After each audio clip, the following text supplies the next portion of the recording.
In the not-so-unexpected move, Paradox Interactive did what they probably should have done right from the get-go. La Sombra and Toreador are now part of the base game. Way to learn marketing while you're trying to do marketing. So where does that leave all of these various editions? To start with, the pre-order bonus of the Nostalgia soundtrack featuring music by Rick Schaefer, the man who created much of the original music for Bloodlines 1. Standard Edition is going to get you the base game and 6 playable clans. You know, I really hope playing all 6 clans is meaningful. It'd be a pretty serious kick in the teeth if playing different clans didn't make much of a difference. The Deluxe Edition gets you the base game, plus the Santa Monica Memories Cosmetic Pack. You get a stop sign and Ankaran sarcophagus. If you played the first game, you'd know there's not much chance this is the original. And don't forget that creepy picture of the Vorman sisters and their evil father lording over them. And you get a neon sign on your wall for every clan you complete. Yep, nothing says class like a neon sign in a dirt hole of an apartment. That'll set you back $69.99, by the way. And if you'd like to drop another Andrew Jackson, you'll get the base game with those 6 playable clans, the Santa Monica Memories Cosmetic Pack, and the 2 upcoming DLCs. Slated for Q2 of 2026 is Loose Cannon. This lets you experience things from Benny's perspective. And then for Q3 2026, there's The Flower and the Flame, where you get to experience Isabella's story. Obviously, the most practical is the Standard Edition. You get all the clans, and if you pre-order, you get some music. The thing about that Santa Monica Memories Cosmetic Pack is that if you didn't play the original game, it's not going to mean a whole lot to you. It does appear to be more than just, here's an item that hangs on your wall. In one of the scenes in their overview trailer, Fabien makes a comment about that stop sign making a powerful enemy. If you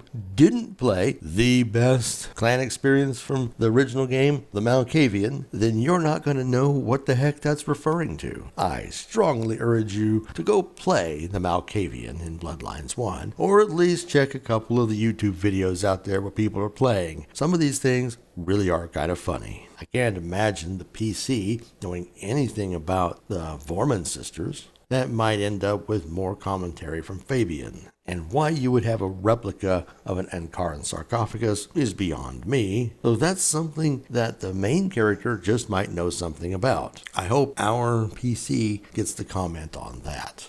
And at least there is some commentary on it. It's not just a pure cosmetic pack that sits on the wall or over in the corner and you walk past and go, I remember that, or, wonder what that is. And how about $89.99 for the premium edition? Do I really care about Benny's story? It's possible that I will find him such a compelling character that I want to experience things from his point of view, and the same thing goes for Isabella. But since these are not the PC that I'm building and playing in the game, these 2 additional DLCs might have a pretty limited audience. Now, obviously, here at the Outpost, we're going to play them all because content is content, right? But I would rather have content around my PC and continuing that story, assuming the base game allows the story to continue.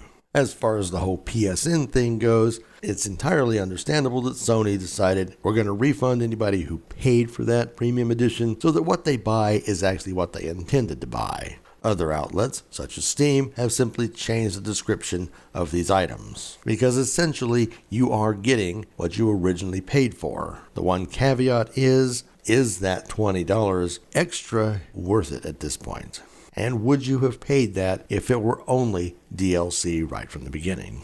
Still, you can easily request refunds on most any of the other platforms anyway. Paradox also released an overview trailer that showcases some of the La Sombra and Toreador talents, gameplay from the other clans, as well as a little bit of dialogue, and of course, those short little teasers for the 2 new pieces of DLC. We also, as mentioned before, we get to hear Fabien really giving it to that stop sign. And while they advertised the Brujah clan trailer being released on the 17th, they gave it to us a day early. In this trailer, we get to see and hear Silky, the Brujah clan primogen. He looks like someone watched a few too many seasons of Sons of Anarchy. And we get to meet Benny's sire, Max.